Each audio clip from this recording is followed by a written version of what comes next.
Gracias, señora presidenta. Señor candidato,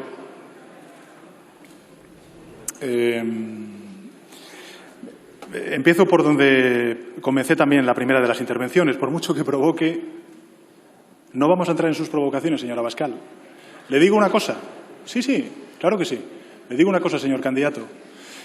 Mire, se lo digo con todos los respetos. Yo no le odio a usted, no le odiamos a usted. No se crea eso, al contrario.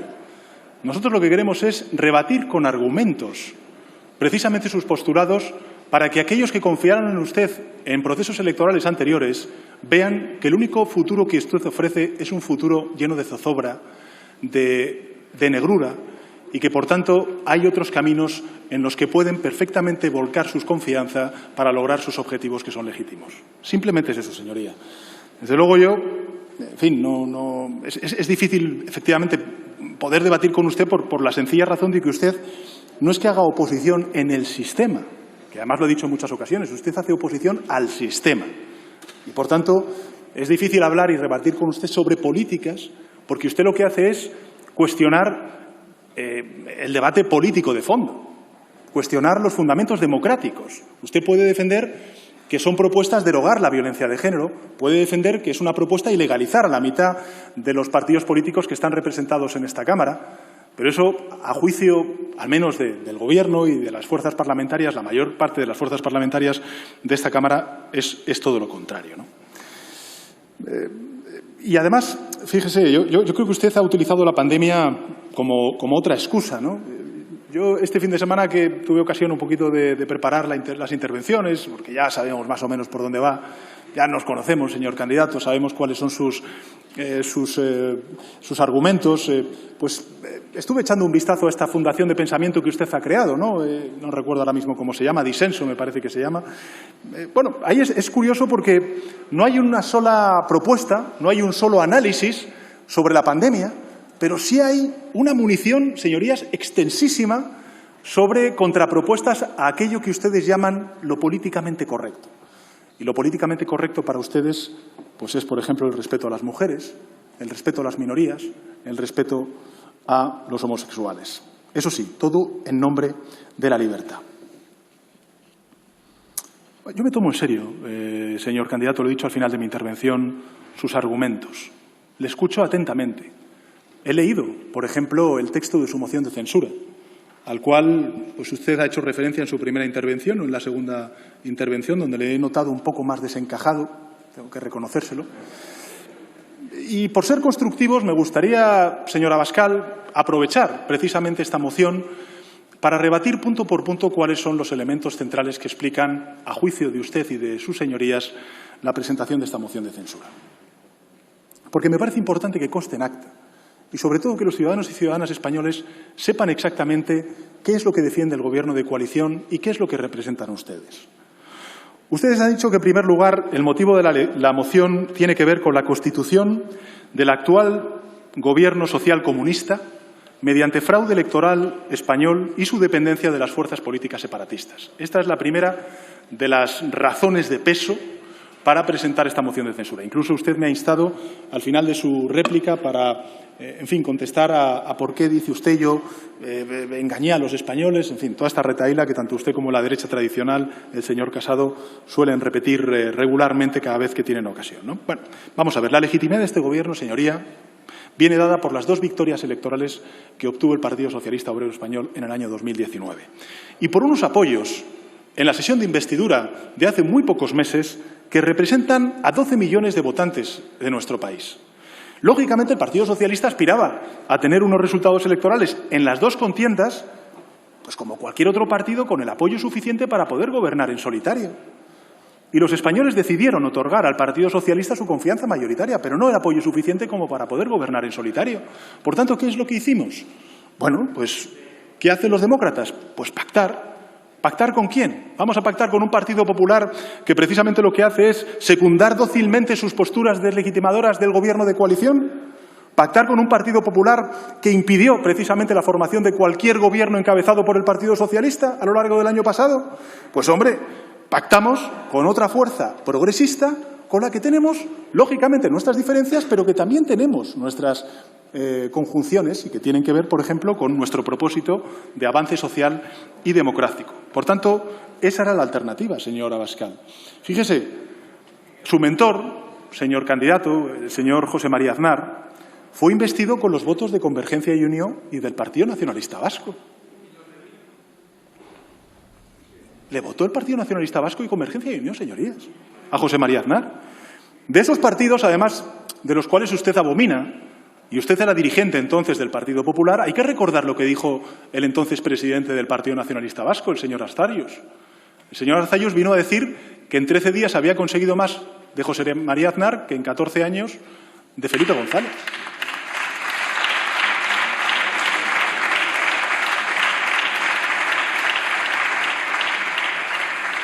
Usted ha dicho también, señor candidato, hoy y en algunas otras ocasiones, que el Partido Socialista ha cometido una traición absoluta a las víctimas del terrorismo, a su memoria. Incluso ha llegado a decir en algún otro debate, señoría, que hemos consumado la derogación de la política penitenciaria de dispersión de los terroristas que cumplen penas de prisión. Y esto, además, no solamente lo dice usted, sino que también lo secunda de una u otra manera también el Partido Popular. Yo le quiero decir, señoría, que este Gobierno no ha modificado ninguna ley ni ninguna normativa penitenciaria. Le voy a recordar algunas cosas que me parece importante que consten en acta sobre la reagrupación de presos. Entre 1996 y 1999, con ETA en una de las etapas criminales más activas, el Gobierno de José María Aznar reagrupó a cerca de 200 presos. En esos momentos, usted, señor candidato, era militante del Partido Popular, era concejal del Partido Popular en el País Vasco. Y no se recuerda ninguna denuncia suya de aquel acercamiento de presos que sí fue real y que sucedió, además, cuando ETA existía y cuando ETA mataba. Estas decisiones, señor candidato, tuvieron continuidad con el Gobierno de Mariano Rajoy, que reagrupó a 28 presos, que consiguieron, mejor dicho, pasar a regímenes penitenciarios más flexibles. No que reagrupó, sino que consiguieron pasar a regímenes penitenciarios más flexibles. No sé qué es peor, señorías, no sé qué es peor. ¿Sabe usted lo que dijo Silencio, por favor. ¿Saben ustedes lo que dijo el Partido Socialista entonces? Nada. Lo aceptó con lealtad porque el Partido Socialista nunca ha utilizado el terrorismo como elemento de confrontación política con el Partido Popular. Nunca lo hemos hecho. La reforma, señor candidato, se acordará usted porque hacía política entonces en el Partido Popular, la reforma del Código Penal de 1995, bajo un gobierno socialista, supuso la redención de la pena por trabajo, lo que en definitiva era, a todas luces, un endurecimiento de las penas a los etarras. La reforma del Código Penal de 2010, de nuevo bajo otro gobierno socialista, endureció las condiciones de acceso al tercer grado, entre otros a los condenados por terrorismo. En concreto, se exigió el cumplimiento del 50% de las penas para poder tener tercer grado. Con un gobierno del Partido Socialista, señor candidato, y se muestra usted mucho más intransigente con la política penitenciaria ahora que ETA no asesina que cuando ETA sí asesinaba, pero gobernaba el Partido Popular.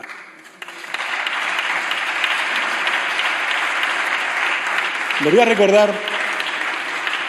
recordar, señor candidato, un episodio doloroso y además creo que es importante que lo recuerden también el conjunto de ciudadanos y ciudadanas que estén siguiendo este debate. En enero de 2002, se acordará usted, el compañero del Partido Socialista y líder de las Juventudes Socialistas de Euskadi, Eduardo Madina, sufrió un atentado de ETA. Toda la sociedad democrática quiso unirse para dar una respuesta contundente y democrática de repulsa a ese intento de asesinar a Eduardo Madina. Se organizó una manifestación multitudinaria que tenía el siguiente lema: no hay más patria que la humanidad. ¿Se acuerda usted, señor Abascal? Entonces las nuevas generaciones del Partido Popular rompieron el consenso y la unidad. ¿Sabe quién era el líder del Partido Popular de las nuevas generaciones en el País Vasco entonces? Era usted, señor Abascal. Es decir, usted, señor candidato,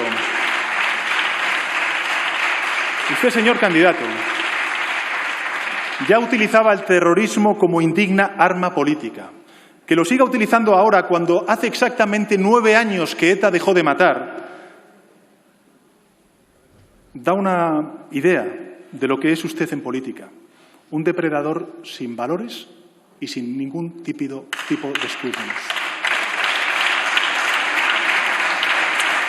En fin, usted aprovecha la historia de ETA, usted aprovecha también la división con respecto a Cataluña para intentar confrontar, dividir a la sociedad española y también a la sociedad catalana. Conocemos cuál es su solución para el conflicto catalán, un problema que ha consumido, como he dicho en mi primera intervención, energías enormes, que ha provocado un dolor, una frustración, que yo creo que el deber que tenemos todos los representantes públicos es tratar de superar y de cerrar esas heridas, ¿no?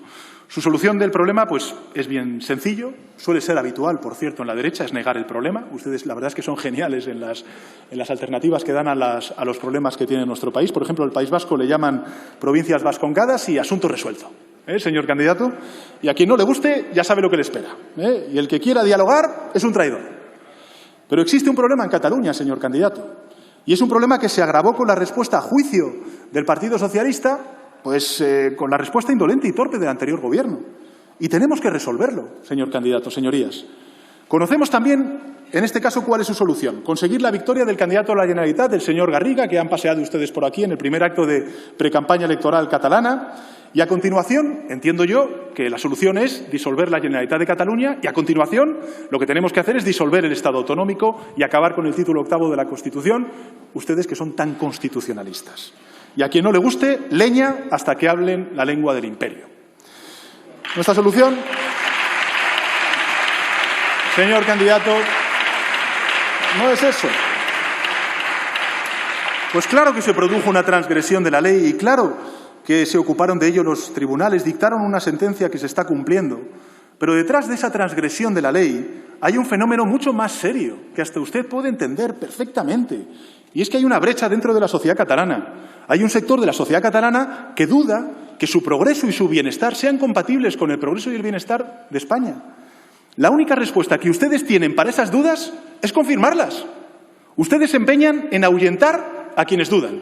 Es decir, son los mejores aliados de los más recalcitrantes separatistas. Y naturalmente que en el otro lado pues hay dirigentes que también quieren volar los puentes. Lo hemos visto a lo largo de estos años.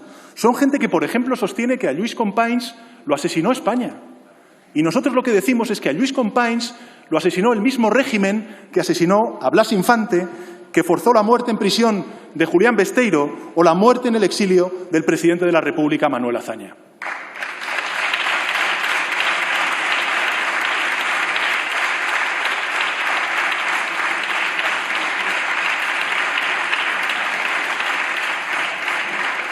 Nosotros apostamos, señoría, por la Cataluña próspera, libre, vinculada al futuro de una España próspera y libre y también de una Europa próspera y libre. Y lo llamamos pues, la agenda del reencuentro. Usted ha sido su candidato, ¿no?, el que ha presentado la moción, el señor Garriga, pues ha criticado, ¿no?, las reuniones que hemos tenido en la mesa entre gobiernos, entre el Gobierno de la Generalitat y el Gobierno de la Generalitat de Cataluña, donde llevamos una propuesta transparente, conocida por el conjunto de los millones y millones de españoles, que fueron 44 puntos sobre asuntos reales, concretos, que han fijado siempre el debate durante estos últimos años por parte de los distintos gobiernos de la Generalitat de Cataluña.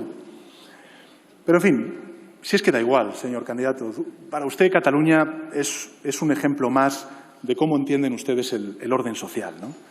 Este Gobierno, se lo digo con todos los respetos, señor Abascal, defiende desde el primero al último de los artículos de la Constitución.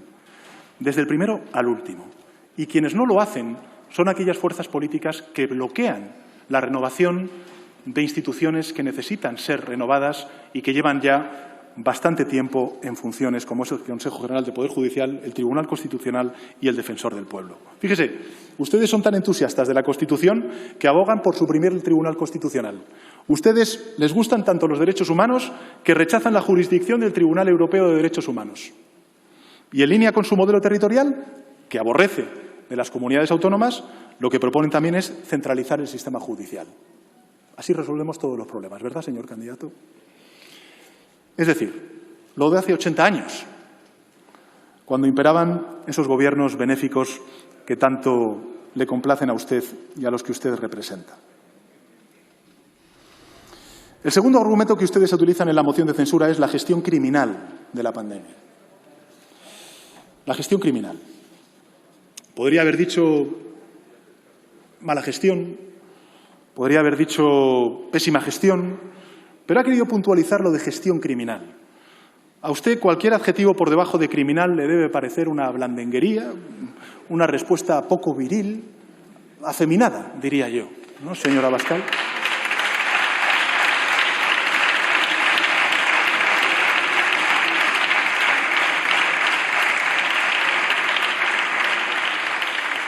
Pero este es un país con una gestión descentralizada de la sanidad. Por cierto, esa gestión de la sanidad descentralizada, pregúnteselo al señor Aznar y, por tanto, a la derecha tradicional. Y en ese contexto me gustaría compartir con usted algunas lecciones sobre la pandemia que me parece importante compartir con sus señorías. La primera de ellas, señor candidato, es que España ocupa a día de hoy, porque esta es una pandemia dinámica, como sabemos todos, España ocupa la 20ª posición en la clasificación de países por incidencia acumulada por cada 100.000 habitantes, desde el inicio de la pandemia. La segunda lección, sobre la supuesta ocultación de las muertes, que usted hace referencia. Fíjese, en el Reino Unido, el exceso de mortalidad calculado supera los 7.000 fallecimientos a las defunciones por COVID. 7.000 en el Reino Unido, 11.000 en Italia, en Portugal 4.000, en Holanda 3.000. ¿Esto también, señor candidato, son ocultaciones del mal gobierno social comunista en España?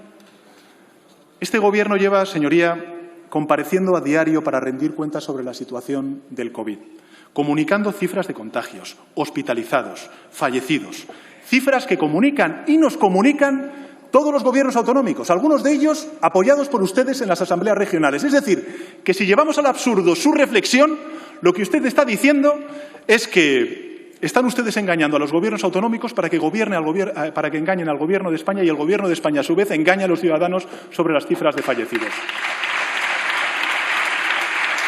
Mire, las fuentes, señor candidato, de donde su partido obtiene los excesos de mortalidad son fuentes oficiales. Están facilitadas por el Gobierno de España, que están a disposición de todos los ciudadanos, sin ocultar ningún dato. Máxima y absoluta transparencia. Usted, en todo caso, señor Abascal, exhibe muy poco pudor, con una gran tristeza por los fallecidos en esta pandemia. Pero no estuvo presente cuando tuvimos que rendir homenaje y memoria a los fallecidos por las víctimas del COVID.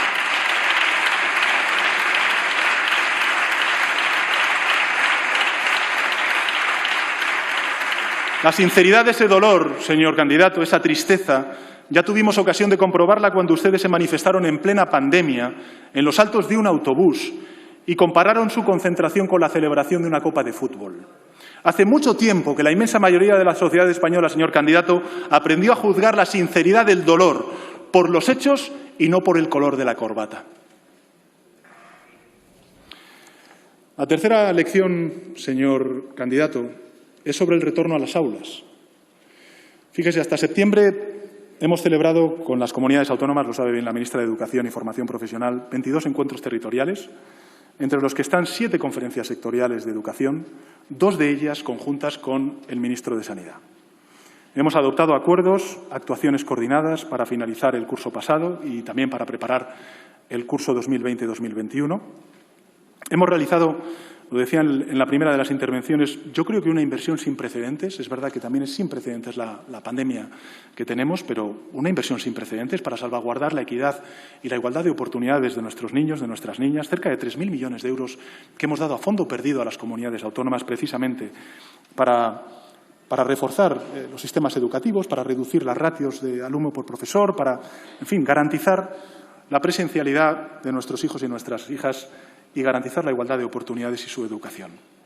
El Ministerio ha actuado ejerciendo, además, el liderazgo basado en la coordinación, en la colaboración con el resto de consejerías. Y la incidencia, ahí está, señor candidato, en torno al 1%. En torno al 1%. Bueno, algo estaremos haciendo bien todos, los gobiernos autonómicos y el Gobierno de España. La cuarta lección es sobre los ERTE. Creo que hay muy poco que decir sobre ello. Yo creo que el Estado ha facilitado una cobertura económica a trabajadores, a empresas, a la altura del momento excepcional que estamos viviendo. Y yo quiero reconocer el trabajo de la ministra de Trabajo y de Economía Social y del ministro de Inclusión y Seguridad Social, porque han liderado diálogos y procesos de negociación con los agentes sociales muy complicados, en momentos muy intensos, pero que se ha hecho de manera sobresaliente y yo quiero que conste en acta. Usted habla de la situación económica y tiene razón. Claro, nosotros tenemos un enorme peso del sector turístico en nuestro país. Hasta que llegó la pandemia, pues nos vanagloriábamos precisamente de que más de 80 millones de personas de otros países visitaban nuestras playas, nuestros monumentos, nuestras ciudades. Para que se haga usted una idea, en España el turismo representa casi el triple del Producto Interior Bruto que la media de la OCDE. Evidentemente vamos a estar más afectados que otras economías como consecuencia del peso del sector turístico en nuestro país, pero no es cierto que nuestro país sufra la mayor recesión del mundo, como usted dice. Fíjese, la caída interanual del PIB en el segundo trimestre fue, como usted bien ha recordado, del 17,8%. Es menor que la del Reino Unido, por ejemplo, el 19,8%. Y no quiero citar otros países fuera de nuestro continente. Y también es cierto, por decirlo todo, señor candidato, que las recientes previsiones de un organismo nada, yo creo que sospechoso de ser social comunista como el Fondo Monetario Internacional, pues dicen que vamos a tener una recuperación al alza del 7,2% del PIB en el año 2021. Somos la única economía avanzada a la cual se le ha revisado al alza esa previsión de crecimiento para el año 2021. ¿Qué medidas hubiera tomado Vox? Pues le insisto, yo solamente le he escuchado una. La de pagar la nómina a los 13 millones de trabajadores y trabajadoras, la de pagar la nómina a los funcionarios, a los trabajadores autónomos, y la pregunta es, ¿de dónde saldría el dinero? Hombre, lo que fue de nota fue su respuesta, señor Abascal, no en este debate, sino en otro. Usted llegó a decir textualmente que, bueno, que se financiaría con la transición ecológica, lo que ustedes han llamado el chiringuito climático.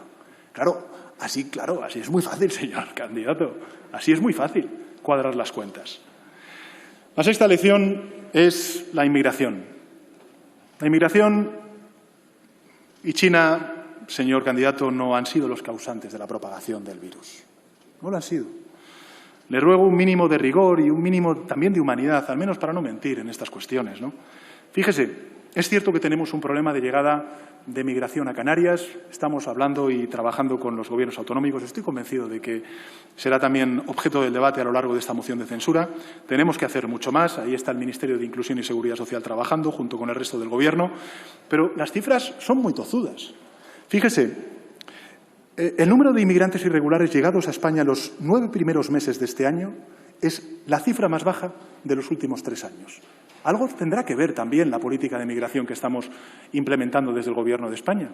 Una política de inmigración que no se centra única y exclusivamente en la dimensión de seguridad de lucha contra la migración irregular, sino que habla con los países de origen, que habla con los países de tránsito, que trata de reforzar esa colaboración, esa cooperación. Yo hace muy pocos días estuve en Argelia, he estado en Mauritania. Cuando no estoy yo está el ministro del Interior. Hay otros representantes del Gobierno que están yendo a esos países, a Marruecos también, precisamente para reforzar esa corresponsabilidad que tenemos todos los países en relación con la migración. En fin, a usted, dice usted que no ha hecho referencia a su credo, a su fe religiosa. Bueno, no hay más que recordar cómo se ha despedido el señor Garriga en su última frase después de su larga perorata, ¿no? Pero debo recordarle de nuevo, lo siento que lo haga, la última encíclica de Fratelli Tutti del Papa Francisco. Sí, yo sé que les duele, pero ¿qué le vamos a hacer? Dice así: nuestros esfuerzos en relación con la migración, señor Casado, nuestros esfuerzos, dice el Papa, ante las personas migrantes que llegan pueden resumirse en 4 verbos. Escuche usted bien, señor candidato. 4 verbos. Acoger, proteger, promover e integrar. Verbos completamente distintos a los que usted ha hecho referencia cuando ha hablado de la migración. Claro. Nosotros, señor Abascal, no hemos ocultado información, ni antes ni después de la pandemia, ni del estado de alarma. Hemos actuado siempre de acuerdo con las informaciones que teníamos en ese momento, con absoluta transparencia. Ha vuelto usted a hablar del 8 de marzo. Bueno, no impedimos ningún tipo de manifestación, de reunión, ni actos públicos el 8 de marzo. La ultraderecha mantuvo, por cierto, la celebración de su congreso en Vistalegre el 9 de marzo, ha hecho referencia precisamente al 8 de marzo, el señor Garriga. En ese momento, lo tengo aquí apuntado, la ultraderecha envió un mensaje a sus militantes en el que decían lo siguiente ustedes, y cito textualmente, que entre suspender el acto y contribuir a un alarmismo perjudicial o continuar con la agenda prevista, como se ha decidido, pero tomando todas las precauciones que están en su mano, lo que hicieron ustedes entonces fue mantener ese congreso. Pero fíjese, más allá de eso, señor candidato, yo le hago una reflexión más de filosofía política, si me lo permite. Desde el punto de vista legal, prohibir una manifestación pues afecta a un derecho fundamental de la ciudadanía que está reconocido en nuestra Constitución. Es decir, a la luz de los datos médicos que se manejaban en esas fechas, el Gobierno de España no tenía ninguna base legal sólida para suspender la manifestación del 8 de marzo, como insisten ustedes reiteradamente, sin ningún tipo de fundamento. Y, de nuevo, le vuelvo a recordar, ese día se produjeron manifestaciones análogas en todos los países. En Francia, en el Reino Unido, en Alemania, en Portugal, se celebraron actos deportivos, manifestaciones políticas, eventos deportivos multitudinarios. Sobre el comité científico, señora Abascal, usted ha hecho referencia, por cierto, en su primera intervención, se me ha pasado, no directamente, pero sí ha hecho referencia a la labor del señor Simón, del director del Centro de Alertas y Emergencias Sanitarias. Yo tengo que decirle, señora Abascal, que yo como presidente del Gobierno me siento orgulloso y afortunado del trabajo que está haciendo el doctor Simón y todo su equipo al frente del Departamento de Sanidad.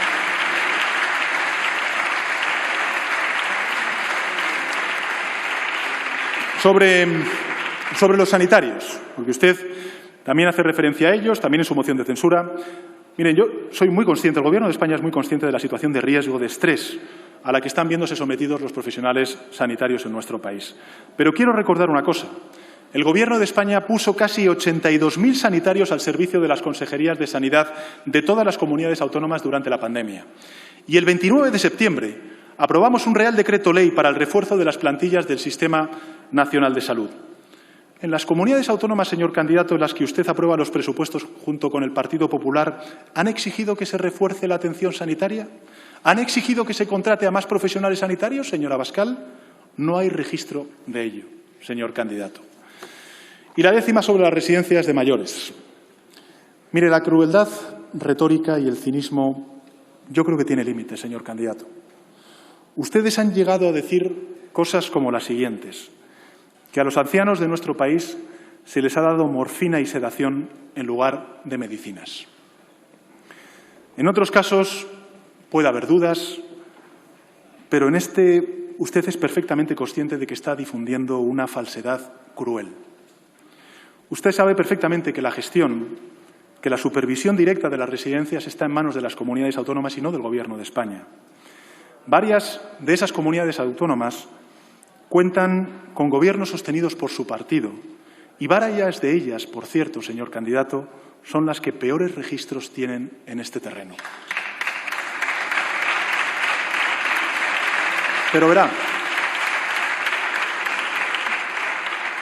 con todas las diferencias que podemos tener con gobiernos autonómicos sustentados por ustedes y liderados por el Partido Popular, le voy a decir una cosa.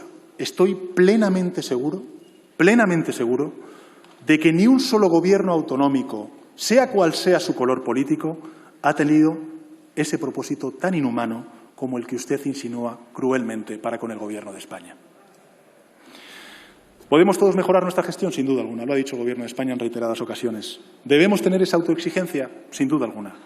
Podemos mejorar y debemos hacerlo.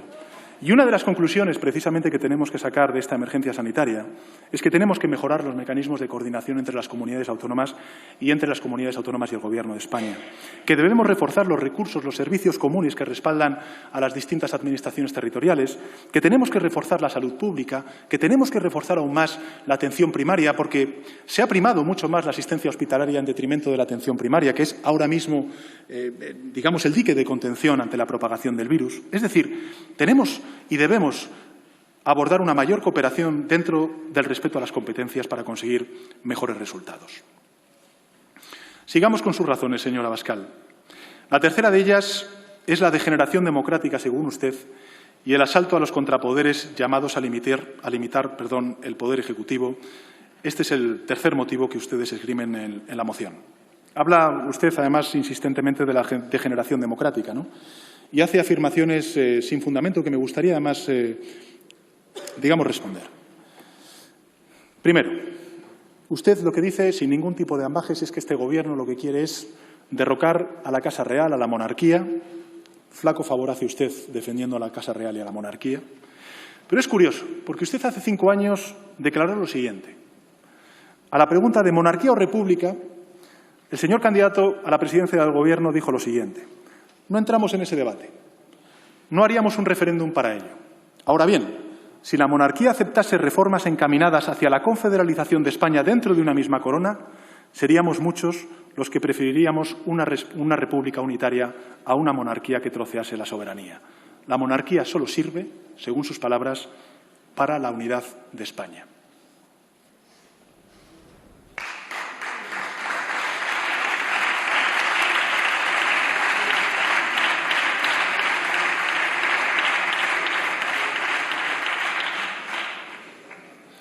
En fin, señor Abascal. Usted ha dicho, mejor dicho, ha sido su portavoz, el señor Garriga, que yo mismo y el Gobierno hemos consumado un golpe institucional, siguiendo un poco el hilo de la derecha tradicional del señor Casado, de que hemos suspendido todas las sesiones parlamentarias durante la pandemia, que no queríamos rendir cuentas, en fin, estas cosas que ustedes dicen tan a menudo, ¿no? Es curioso el manejo de esta medida, señor Casado, señor Abascal, porque las comunidades autónomas donde gobierna el Partido Popular con el apoyo de la ultraderecha, pues la suspensión de la actividad parlamentaria ha sido incluso más duradera que la suspensión de la actividad parlamentaria en el Congreso de los Diputados. En Murcia, por ejemplo, señor Casado, señor Abascal, la Junta de Portavoces de la Asamblea Regional, en la que está la ultraderecha, decidió suspender la actividad parlamentaria hasta el 22 de abril. ¡Qué escándalo! En Madrid, del 12 de marzo al 24 de abril. En Andalucía fueron más allá, señor candidato. Los plenos se suspendieron hasta el 5 de mayo, tras un escrito, por cierto, liderado por la ultraderecha en el Parlamento andaluz, en el que se comunicaba que los diputados de Vox no asistirían a las mencionadas sesiones ante, y cito textualmente, el riesgo de un eventual contagio por COVID-19. En cambio, para que conste en acta al menos, señor candidato, el Congreso de los Diputados celebró su primera sesión de control parlamentario al Gobierno el miércoles 15 de abril.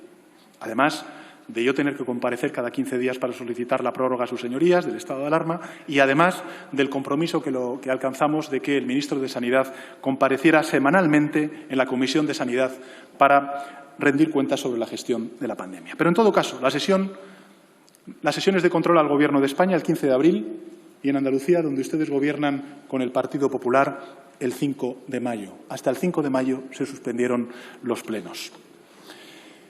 Hay una cosa que me molesta particularmente, señor candidato a la presidencia del Gobierno, y es que nos acuse de instrumentalizar a las fuerzas y cuerpos de seguridad del Estado y de poner en riesgo, además, la seguridad de los españoles. Para que conste en acta, en el Consejo de Ministros del 21 de julio aprobamos una oferta pública de empleo de 2.490 nuevas plazas para la Policía Nacional y otras 2.150 plazas para la Guardia Civil en el marco de la planificación que está realizando el Ministerio del Interior para revertir la reducción de plantillas que se produjo como consecuencia de los recortes de la anterior Administración del Partido Popular. Esta oferta, además, no es nueva. Esta es una oferta que llega después de la del año pasado, con la que se crearon 2.606 nuevas plazas para la Policía Nacional y 2.275 nuevas plazas para la Guardia Civil. En 2019 se convocaron, además, 1.004 plazas para funcionarios en instituciones penitenciarias, es decir, un 2,8% más que en el año 2018. Y este Gobierno ha cumplido el compromiso de la equiparación salarial entre Policía y Guardia Civil, una equiparación que la derecha tradicional prometía y que nunca cumplió en sus años de gobierno. Ustedes, señor candidato, en cambio, sí que se opusieron, o mejor dicho, sí que pusieron en peligro la seguridad de los españoles. Y me voy a explicar. Porque la ultraderecha lo que hizo durante este estado de alarma y durante el confinamiento es alentar a la gente para que se manifestase en la calle. poniendo en riesgo la salud de los manifestantes y, en consecuencia, en riesgo también la salud de las fuerzas y cuerpos de seguridad del Estado. A usted, señor Abascal, señor candidato, y a usted a lo que representa, ni le interesa la jefatura del Estado, ni le interesa el control parlamentario, ni le interesan tampoco las fuerzas y cuerpos de seguridad del Estado. Lo que les interesa es hacer ruido, atraer la atención con ese ruido, para difundir un mensaje de odio y de rencor, que ya ve, en un día como hoy, aquí y ahora, señor candidato, no cala. Cuarto motivo. Ustedes dicen que hay un supuesto cercenamiento inconstitucional de los derechos y libertades del pueblo español. Bueno, ya le he hablado antes de la libertad, tal y como lo entendía ese terrateniente estadounidense, ¿no?, en pleno centro de Londres. ¿Pero de qué libertad está hablando usted, señor candidato? ¿De la libertad para celebrar una juerga a medianoche en plena pandemia? ¿De la libertad de prescindir de la mascarilla o de las restantes medidas de protección? ¿De la libertad de circular sin restricciones en plena propagación de la epidemia? Fíjese, una de las falsedades que ustedes han repetido reiteradamente junto con el señor Casado, no solamente en España, sino en Europa, es que el decreto del estado de alarma lo que ha hecho ha sido poner en riesgo la libertad en nuestro país, poco menos que abrir la puerta a una dictadura constitucional, llegaron a decir algunas de las señorías del Partido Popular. Yo lo que le digo al Partido Popular y a la ultraderecha es que para ser libre, en primer lugar, lo que hay que estar es vivo.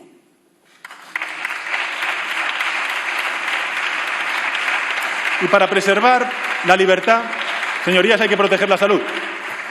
El Gobierno ha establecido restricciones a la movilidad y a la reunión porque la propagación del virus se frena precisamente limitando esos derechos fundamentales. Y lo mismo están haciendo las comunidades autónomas, los gobiernos autonómicos. ¿O es que en el caso de Madrid restringir la movilidad y las reuniones en el distrito de Usera está bien, pero está fatal si lo hacemos en la calle Núñez de Balboa? Fíjese.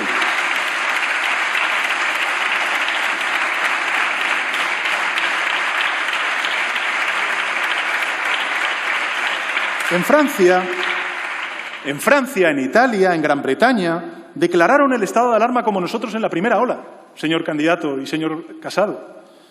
Continúan, como España, ampliando las medidas y las restricciones en esta segunda ola. Y, por tanto, yo le pregunto, señor candidato, si es que esta conspiración judeo-masónica, social comunista y madurista masónica ya se ha impuesto en toda Europa, no solamente en España. Y también en Colombia, en Uruguay, en Israel, con los confinamientos que están haciendo. Ya no le menciono China, porque ahí ya sabemos lo que piensa usted, señor candidato. Todo esto está originado por un virus que ya veremos si no ha sido creado maléficamente.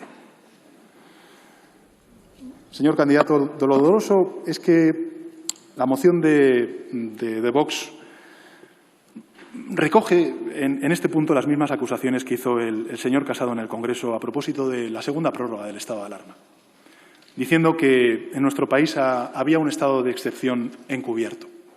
Eso es lo que usted llegó a decir, señor Casado. Si hubiera habido un estado de excepción encubierto o descubierto, pues no se hubieran podido producir manifestaciones como las que ustedes impulsaron en el barrio de Salamanca de Madrid, donde, por cierto, desfilaron con unos cuantos coches descubiertos, o las movilizaciones que organizaron el 23 de mayo o el pasado 12 de octubre en toda España, ¿no? Ustedes nos acusan también de atacar la libertad ideológica, religiosa, de culto, reconocida en el artículo 16 de la Constitución. Pero nunca hubo nada parecido. El cierre sanitario de los lugares de culto, yo tuve ocasión de hablar con el presidente de la Conferencia Episcopal, pues no impidió en ningún momento la libertad religiosa. Como, claro que no, señorías, claro que no.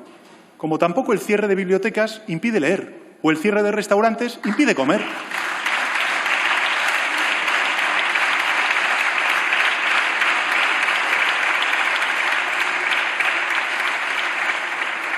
Nos acusan de atacar el derecho a la educación, a la libertad de enseñanza, reconocidos en el artículo 27 de la Constitución, y el Gobierno precisamente lo que ha hecho ha sido garantizar esos derechos.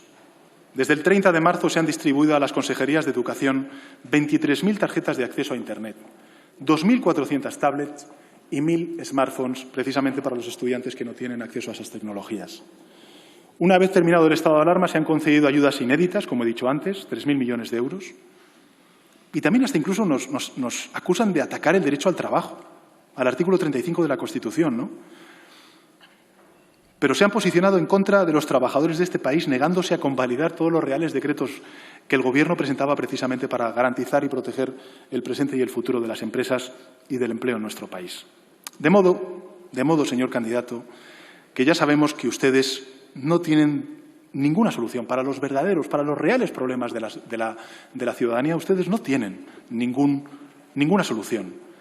Sin embargo, tienen una infinita capacidad para inventarse problemas que no existen y también para hacernos perder una cantidad extraordinaria de tiempo dedicándonos a responder a todas sus cuestiones. No quiero, señor Abascal, señor candidato, dejar pasar la ocasión de responder a la quinta motivación de su moción de censura, que es esa supuesta corrupción vinculada a narcodictaduras y regímenes totalitarios, ¿no? Otro problema imaginario. En fin, este es un Gobierno que no tiene, se lo dije al señor Casado, ¿no?, ni procesados ni condenados, a diferencia de anteriores gobiernos del Partido Popular, con 7 ministros procesados, con 3 de ellos condenados, 2 de ellos cumpliendo condena.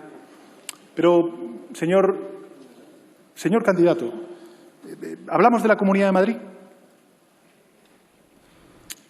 O hablamos, por ejemplo, vamos a hablar de Andalucía. ¿Les parece que hablemos de Andalucía? Vamos a hablar de Andalucía. Fíjese, el célebre juez Serrano, que primero se embolsó presuntamente 2,5 millones de euros de subvención falsificando información y después prestó ese dinero a un promotor detenido por blanqueo. Eso se llama, señor Abascal, estar a la vanguardia de la corrupción, aunque sea a su favor. Sobre la Comunidad de Madrid, o mejor dicho, la Ciudad de Madrid, si eso que la señora Monasterio y el señor Espinosa de los Monteros les cuente cómo funciona lo de las licencias y la arquitectura.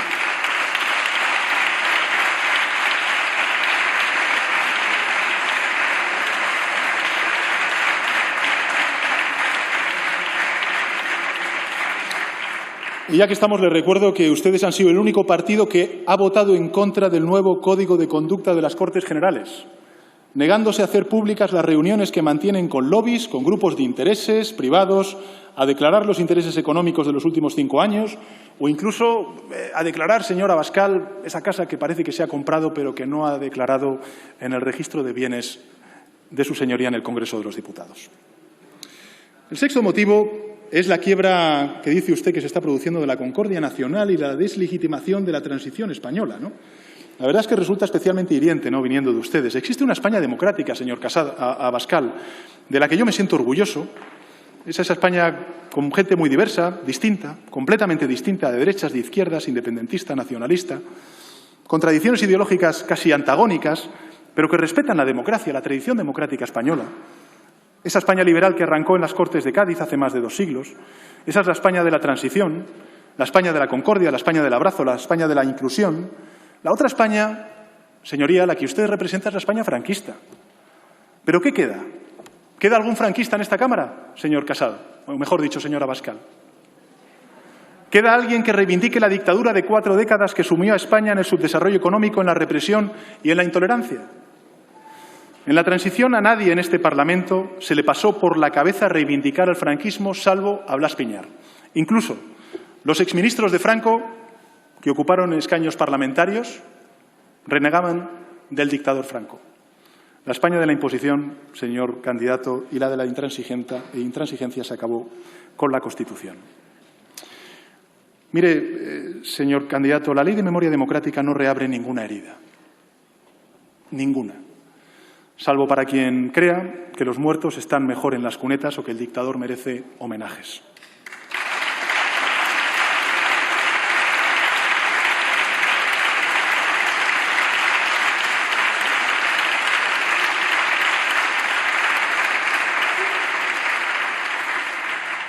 Fíjese, la educación cívica incluye la memoria democrática. Hablemos de lo que pasa en otros países que sufrieron también el fascismo. En Alemania, por ejemplo, el Holocausto y el nazismo son parte obligada en el programa de historia en todos los estados alemanes, con libertad de configuración por parte de los docentes y con un enfoque pedagógico de reflexión crítica para evitar precisamente repetir ese pasado. En otros países europeos la apología antidemocrática no está permitida. Por ejemplo, en Alemania Se permite ilegalizar los partidos que persigan eliminar el orden liberal democrático. En Francia son ilegales las organizaciones que fomenten, y cito textualmente, la discriminación y propaguen el odio y la violencia raciales. En definitiva, la Ley de Memoria Democrática se adapta al concepto internacional de víctima, señor candidato. Y para un reconocimiento y reparación igualitarios, establece precisamente la elaboración de un censo nacional de víctimas de la guerra civil y de la dictadura, así como un día conmemorativo de homenaje a todos las que lo fueron por razones políticas, ideológicas o religiosas. Le voy a dar algunos datos que yo creo que estremecen cuando se declaman, ¿no?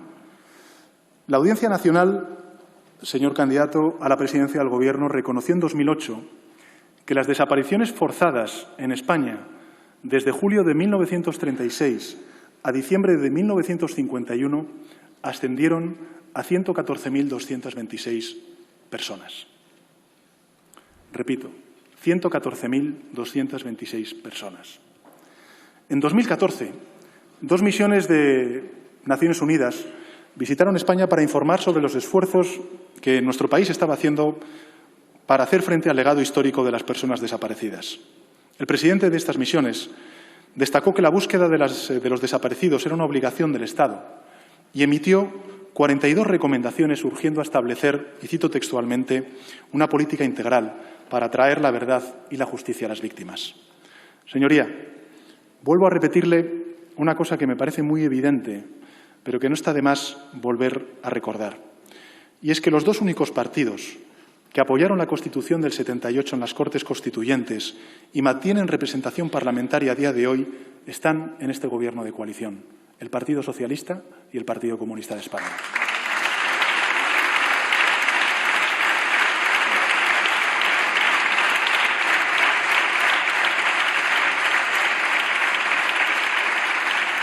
Nosotros, señor candidato, tenemos 140 años de historia. Nuestra propia historia, hemos conocido toda la historia de España, la de la dictadura, la del exilio, la restauración de las libertades. No somos mejores que nadie, tampoco peores. Ha habido también otras organizaciones políticas, el Partido Nacionalista Vasco, Esquerra Republicana, que han luchado también por las libertades y la democracia de sus pueblos. Pero fíjese, no sé por qué se ríen, es la verdad, es la verdad.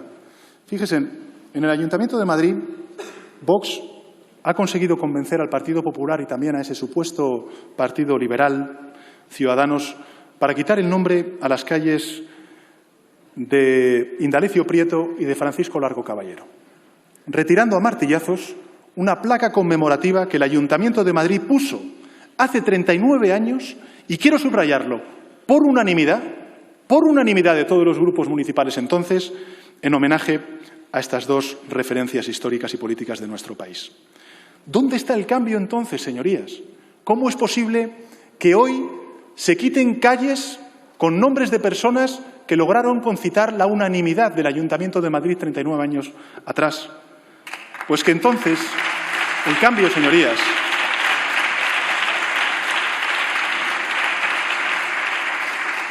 el cambio es que entonces Fuerza Nueva no tenía representación en el Ayuntamiento de Madrid y ustedes aún no habían aparecido. Y, por tanto, el Partido Popular no les secundaba todavía. Esa es la gran y triste diferencia entre el Partido Popular de entonces y el Partido Popular de hoy.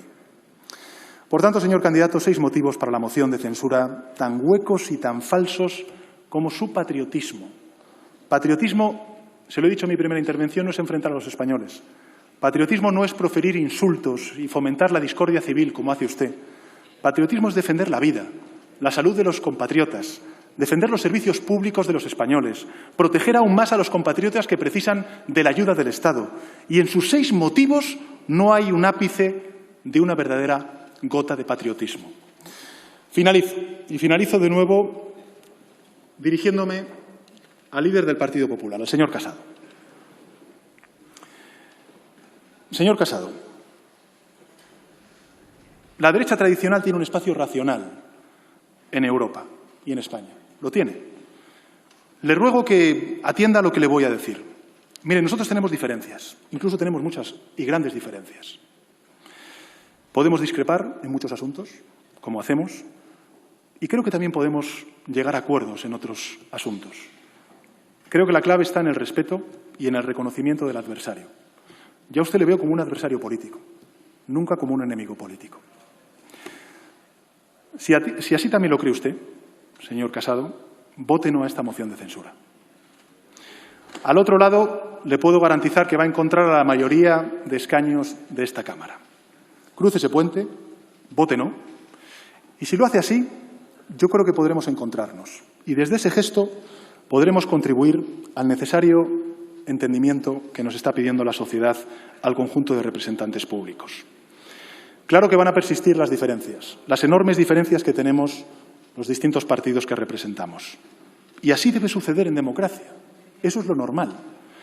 Pero podemos expresarlas y encauzarlas con respeto, de espaldas al estruendo que provoca la furia y el odio de la ultraderecha. España, señor Casado, señorías del Partido Popular, es una gran democracia y como tal necesita de una derecha tan conservadora como quiera ser, pero comprometida con la convivencia, con la Constitución y con el correcto funcionamiento de las instituciones democráticas.